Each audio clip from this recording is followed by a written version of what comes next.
Whether we are there or not, ITSP Magazine still gets the best stories. Plenty of conferences and events spark our curiosity and allow us to start conversations with some of the world's brightest minds. In person or virtually, Sean Martin and Marco Ciappelli go on location and sit down with them at the intersection of technology, cybersecurity, and society.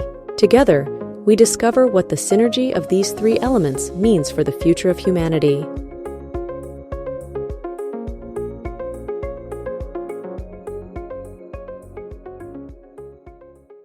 ThreatLocker is a zero-trust endpoint protection platform, providing enterprise-level cybersecurity to organizations globally. With ThreatLocker, you only allow only what you need and block everything else, including ransomware. Learn more at threatlocker.com. Yeah. Go. Marco. Sean. It's movie time. Yeah, the Avengers. The Avengers. Or the new one, which is the Thunderbolts. We'll see what happens. Or is it Deadpool, Wolverine? Or that too. I know you love that kind of superhero. I think that style. The goal here is to save the world from the cybercriminals. Is that the bad guy we're talking about? Any cyber baddie. Any cyber baddie. or even ourselves, given how complex, how we've built a house of cards for ourselves with cyber. There you go. Yeah. One slam of the door and the whole thing. Yeah. Well, I'm already excited, so I don't know if I will participate much in the conversation, but I will listen. Absolutely. You were telling me just before you jump in that you come from a sociological background. Yeah. I come from a legal background, and law is essentially a branch of sociology. It's all about looking at how living things interact with one another. That's right. And that's why we created ITSP Magazine. Not much about the living thing in general, but society. Yeah. We're not humanity. Humanity Yes. and how cybersecurity have become a big part of who we are, and Exactly. and the digital life, it's real life. Yes. To me. At this point, Yes. there is not, there's no clear delimitation anymore. No, not at all. In cybersecurity, we need it. Otherwise, it's the Far West. So there you go. Exactly. End of the podcast right here. Indeed. No. This is gonna be great. Well, Ravi, we connected on LinkedIn. I think I saw a We post. did. I said, I'd love to meet you. Yes. Saw your session. I said, look, let's have a chat. So here we are, Ravi Thank you. Nayyar. Maybe a few words about what you're up to, University of Sydney, some of the things you're working on there, so folks know. Yeah, so, What's going on? well, look, thank you, Sean, thank you, Marco, for this wonderful opportunity. Hi, everyone, my name's Ravi Nayyar. I'm a PhD scholar at the University of Sydney. My research is looking at the regulation of critical infrastructure, cyber resilience, with a focus on the software supply chain side of that. So I look at both the regulation of the actual operators in terms of how they deploy what is called critical software, which is security, roughly speaking, security critical software. But I also look at how do we regulate the vendors for this critical software. So it's sort of like an end-to-end sort of solution. So that's me in a nutshell in terms of what I'm up to. How's this Pretty movie cool. end? We don't know. Well, you tell me. You've been in this space longer than me. We don't know. I've been here a few days. We don't know. Of There'll course. be like No, at we're least still- 10 movies. We're Yes. still doing it. So. Well, we have to milk this after all. That's- exactly. Yes. All right, so I don't know. I guess who are all the players that you consider? So you said you're focused on the software piece. Yes. How does that? I mean, I can kind of paint a picture, but there's like cloud, and there's software in the organization, and there's third-party services. Yes. Yes. So what's the scope of the stuff that you look at? Who's who in the zoo and Who's all who that? in the zoo? Well, that's Who's feeding the animals? yeah, that's right. The whole hunter versus hunted, if we want to extend that metaphor. Well, see, that's the beauty, Sean. I mean, like cyber itself is so multi-stakeholder by design, and yes, in my case, the big two. Well, so let's break it down. We've got obviously government. That includes the regulators, like the CISC in Australia, or your sectoral regulators like your ASICs, your APRAs, as well as your Australian energy market regulator, what have you. But you also have the non-regulators, like the Australian Signals Directorate, the Australian Cybersecurity Centre, which is part of that, and of course other parts of government that liaise with other stakeholders to help figure out, okay, how should we make policy? How should we make laws so that they're in line with technical realities? So And of course, that's just the government. I mean, you've got the parliament as well that you've got to look at, because they enact the legislation, while agencies do that rule making underneath that. So that's just government. Now we talk about industry, right? We've got critical infrastructure operators, whom I'm particularly interested in, obviously, because that's called my topic. We've got your critical software vendors, and then those are like the big two for me. But then, of course, around them, you've got cloud service providers, you were saying. You've got security companies, some of whom are critical software vendors because of what the nature of what they sell. You've got pen testing firms. You've got third-party certification bodies that are businesses. And those are just examples of people in industry. Then you've got civil society, you've got standards bodies that bring stakeholders together, you've got independent researchers, and of course you've got think tanks and universities to ruminate on, how do we solve a little problem called cyber. So in a way, let me just think, I think I've covered roughly the zoo and its occupants. And then there's the people that go to the zoo, which is the users. I forgot them. Yes, that's right. Yes. And then if there's not the bar are not strong enough, Yes. they're gonna be eaten by these players. Yeah. So how do we protect them all, right? Well, I guess for me, the users are the critical infrastructure operators for my thesis. We're just looking at how they deploy critical software. And I mean, can you think of a more important user of any piece of software than a critical infrastructure operator? Right. Because of the consequences. Exactly. Yeah. So yes. I mean, you and I can, if we're just an ordinary business and our Ivanti gets popped. I mean, that's bad, obviously, like from us, from a business risk standpoint, a cyber risk and business risk standpoint. But if a critical infrastructure operator's Ivanti box gets pwned, and that enables a threat actor to establish, persistent access, hypothetically, well, that's not ideal because of what they could potentially do if they could eventually get to the OT, though, the operational technology having leapt from the IT via that Ivanti box, I'm making very broad generalizations, but it's... Yeah. I mean, Sean, you talk about this a ton with NIST and a lot of your conversations. Supply chain and third-party risk. Exactly. And certainly no lack of standards and laws helping us find the way, if you will. But ultimately it all comes down to operationalizing this stuff, right? Yeah. So I guess the question I have for you is how do you see a program coming together where the zookeepers know that the animals are healthy? Well, I guess that's what the PhD is trying to figure out, or indeed any regulatory exploration is trying to figure out. Because, yes, you have... I'll put it a different way. Yeah. You bring in a panda to the zoo, is that all right? Well, it's like deploying anything willy-nilly on the network. Yeah. Or a lion from South Africa. That might, let's just talk about Australia. Yes. The language and the messaging and the people and the dogs that you encounter when you enter the country. Yeah. Pretty significant in terms of don't be bringing any bananas in. That's how I know I've come home from overseas. The quarantine beagles. So I guess using that as an analogy. Yes. Are there things in the physical world like that we can leverage, take advantage of to accomplish what we're trying to achieve in the software space in critical infrastructure? Well, I mean, there's one big part of the physical world that is core to operationalizing anything, let alone with software and infrastructure cyber resilience. I mean, us, the people. We the people, to use that phrase.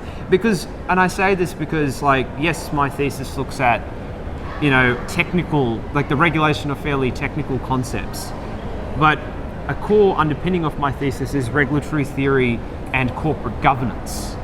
Because after all, most of our critical infrastructure is operated by businesses that are for-profit businesses. Yes, of course, there are there are non-profit corporations, there are state-owned bodies that are wholly within government, but most of our essential services are provided by for-profit businesses. Pretty much all of the software that is deployed by those businesses is made by other businesses, right? So I guess, to take a stab at your point about the physical world is we have to ensure that frameworks influencing the conduct of the people at both the end users, in my case, the critical infrastructure operators, and indeed the people at the vendors, the developers, the product security people, the overarching boards and senior executives. We have to ensure that those people are incentivized, legally or otherwise. Not everything has to be done through hard regulation, but they have to be ensured that they are driven to do things like, hey, we will have robust software development life cycles, because if we don't produce software that is secure by design, it hurts our bottom line as a business, right? Or we will be sued by our shareholders, as has happened in the US. And indeed, if you apply that to critical infrastructure, this is what the SOCI Act tries to do, where it basically says, okay, corporate governance is the board and senior executives managing risks to the business. Okay, we're going to require you to manage risks to the business. That is closely intertwined with other laws that regulate how those people make decisions. So I guess, what you said about the physical, yes, especially if you look at OT, right? There's a lot of, physical stuff like switchgear, hardware, appliances and all that, but you got to go bring it always back to people, because people make the stuff, they break the stuff, they research the stuff, and they deploy the stuff. So you need to ensure that they're incentivized the right way. So didn't we just had not too long ago a conversation before the Toronto conference about the bill of software, where you go and look back as if it was the provenance of the software where it comes. Yes. The S-bombs. Yes.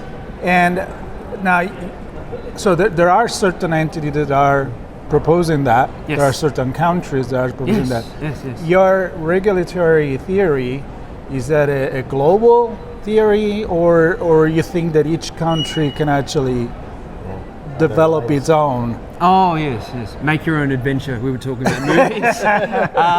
So yes, is there like an Avengers for each country, and then eventually they do initiative, they take initiative that are different? Yes. Maybe they reach the same goal, maybe some win, some lose, or is like a global task force that you are envisioning here? Look, if you look at the idea of a global task force, well, we already have that sort of thing with the standardization bodies like your ISOs, your ISA, IECs, who do, the standard 62443 series for OT security. And of course, within that, you've got people like NIST participating. So, and of course, there are established formats for, you were talking about S-bombs, there are accepted formats for S-bombs out there, like I think it's SPDX and Cyclone DX. Those are two examples. So the point is that we are making efforts in that direction. Ideally, we want a coordinated approach, because we want to minimize regulatory arbitrage where one software vendor says, Australia is, to take a hypothetical example, Australia has weaker standards for software security, like, Australia, doesn't require S-bombs, but the EU does under the Cyber Resilience Act that just became law over there. Okay, I can dump my let me go sell it where it's easy. And to go back to your example about the physical, an example of that arbitrage is how the world's major car makers dumped their more polluting combustion engine vehicles on us because we didn't mandate the same emissions safety standards as, say, the EU did. But in terms of, the There's point a reason clothing's made in certain parts of the world. Well, exactly. It's, again, regulatory arbitrage. So yes, I agree, there has to be that coordinated approach, because we are all affected by the same phenomena. Right. So with your thesis, you're proving what? I'm still trying to figure that out, by the way. I'm still figuring out my thesis that I already discussed many years ago. No. Well, very good. But it wasn't anything to do with this. Oh, of course. No, my point is, yes. what am I arguing? What are you arguing? Well, the overarching thrust is that when we look at, if we break it down to say critical infrastructure and critical software. So if we look at critical infrastructure, well, we have great laws already in place. Countries around the world have started implementing such laws. We have obviously advanced economies like us got a head start because of our regulatory culture and our ability to design these laws in partnership with friends. But if we look at, say, critical software or software security generally, we have indeed, and it sucks because I think Jen Easterly, I really feel for her. Like she's been jawboning her for the love of God for several months that we have governments around the world have followed a historically neoliberal approach that will let the market decide. We won't take an interest even in regulating the security of software, of enterprise software generally. Yes, of course there are exceptions like medical devices having their own particular standards, or if you're selling something to say the electricity grid, and I think the US, those are specific standards you have to meet. But if you look at the security of software generally, I'm arguing that it sucks, right? That there is a need for the state to be proactive in managing national security risks from insecure critical software because, look at what's happened when the state has been highly passive all these decades. There's that quote about how computers are basically palimpsest, build atop ruin, layer upon layer upon layer of technology debt and complexity and of course insecurity. So yeah, that's essentially what I'm arguing, that hey, we've tried being laissez-faire all these decades with respect to software development, in my case critical software development. We need to do what, along the lines of the European approach, which is we need to actually enact a law to bring. Let me ask you this. Yeah. Let me ask you this, because we've had this conversation many times. Yes. Even twice this week already around software liability. Exactly. Yes. And so I'll go back to my entering the country, and I've seen shows in the States where they show the airport. And they show the sniffing dogs, and they show... As in they show Australian sniffing dogs? Smuggler, they catch a smuggler or something like that. Okay. But anyway, so I had a notion of what I might encounter when I arrive. Yes. There was a line of people with the dog, and it came up and sniffed the line of people. Yes. Not everybody got that special treatment. Of course. Not me. You didn't get that, yeah. No. So my point is, I had a view of what might happen, and if something bad was uncovered, it was going to be dealt with. Yes. And whomever had the bad thing going, they were liable. So my question to you is, there's no liability for software vendors, specifically security software. Yes. We can talk about the broader software market as well. But who is it? The government that's going to drive that? To say enough is enough. If you want to do business with us, you have to have some liability, which then puts you on the hook to actually do a better job at securing the software that's running and building software that can protect those things that are running software. Well, see, it's interesting you mentioned, you can't do business with us, as in we, the government.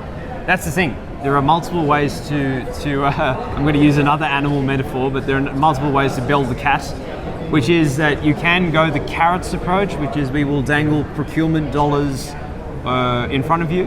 And the US has followed this approach under the Biden administration, that we will amend our procurement regulations that, okay, you have to follow these certain practices with respect to the security of your software if you're going to sell to us.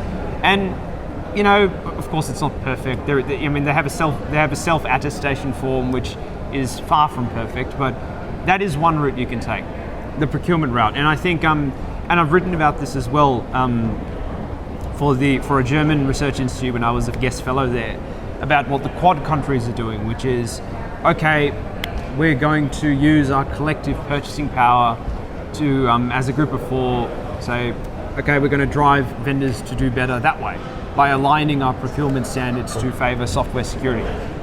But then we go back to the other aspect of what you said, which was, enough is enough, we need to take action.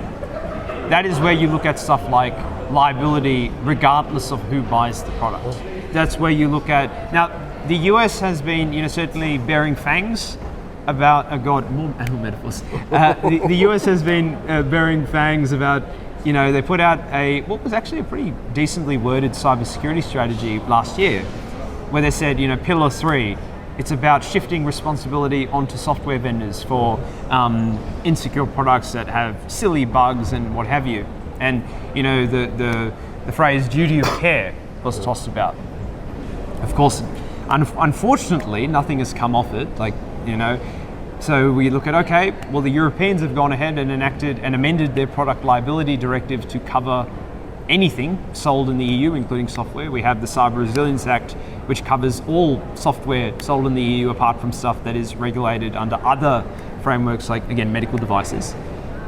But in terms of, what's going to work, I guess time will tell. Because if we look at the European stuff, that doesn't actually, the European nations have to transpose that into their national laws, and that will take a few years. I guess it's simply like a wait and watch approach. In terms of creating consequences, well, yes, you can do procurement, but I mean, you can also rely on shareholders to bring class action lawsuits against their companies that sell software. Like, I think SolarWinds was sued. A few software vendors have been sued. So there are multiple ways to bring those consequences. Obviously, different ways have different levels of severity and rely on different stakeholders. But I guess the short answer is we'll have to wait and watch.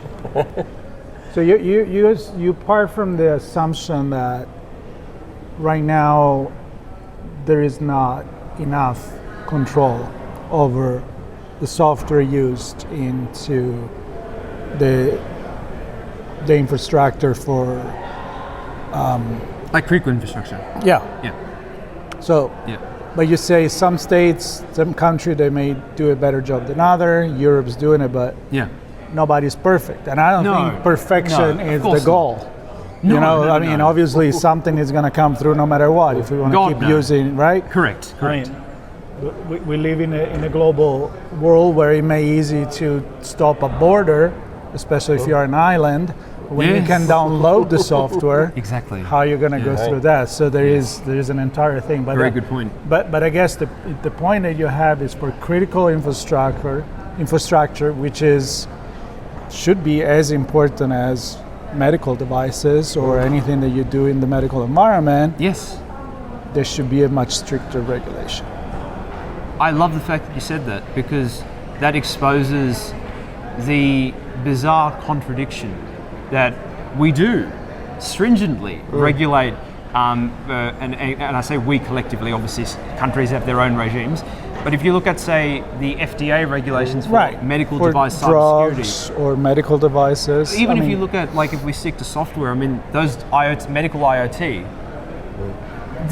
the sheer, not necessarily the complexity, but the sheer stringency that if you're a medical device manufacturer and you want to just update something, you have to run it past the FDA, if I recall correctly, because I'm not an expert on medical IoT law. Right.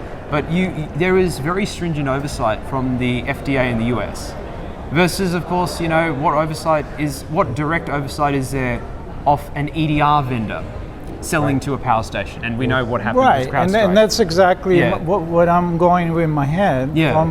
Why not to bring to the same standard something that is still affecting the health and the life of the citizen. Absolutely. I think water, power, everything. You do that for food, you do that for medicine, medical device, drugs. Yes. Then do it for the water that we drink. Yes. The power plant that we may eventually breathe, atomic uranium in the air. I mean, you need to be much more stringent in what could cause a health hazard to the citizen. Anything deployed in there. We need you got my vote. We need a crocodile hunter. I don't know about that. That is a metaphor that has been tossed around, I think, for regulators. I'm sure I'm not the first. Yeah. Well, Ravi, it sounds like you have a lot of fun ahead of you. Yeah. And hopefully, if people are listening and you have some thoughts you want to share, I don't know, you're open to open Absolutely. to feedback. All right, Yes. so we'll include Yes. links to connect with Ravi. And if you want to share, I don't know, stuff you've written or reports that you think our listeners would be interested in reading, we'll post a few links in the show notes for you as well. I mean, if I can just let listeners know, I mean, I have a blog on technology law where I talk a lot about what I'm researching, called A Techno Legal Update on Medium. Feel free to check that out, folks. Yeah, and we'll put the links. We'll put the link to that. Too, Absolutely. So we can connect straight away. For sure.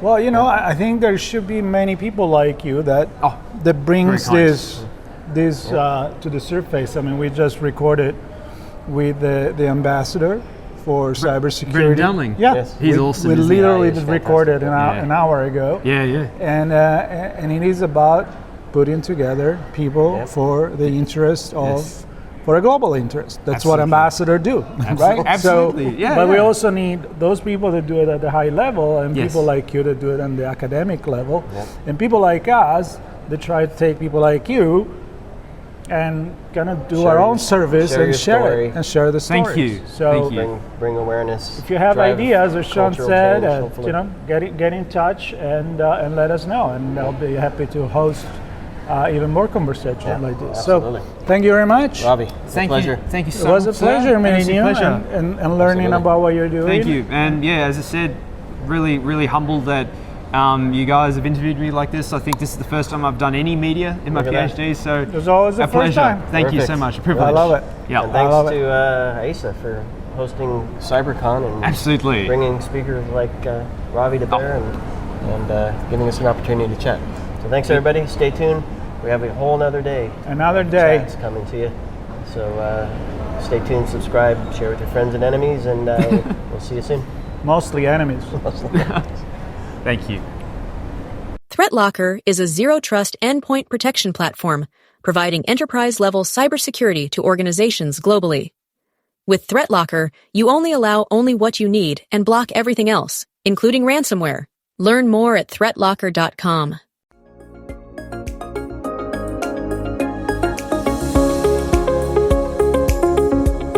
We hope you enjoyed this episode of Sean and Marco's on-location event coverage conversations. Please take a moment to give the show a good rating and leave a comment. Remember to share this podcast with your friends, family, and colleagues. Come back for more conversations and follow Sean Martin and Marco Ciappelli as they continue their journey toward redefining cybersecurity and society.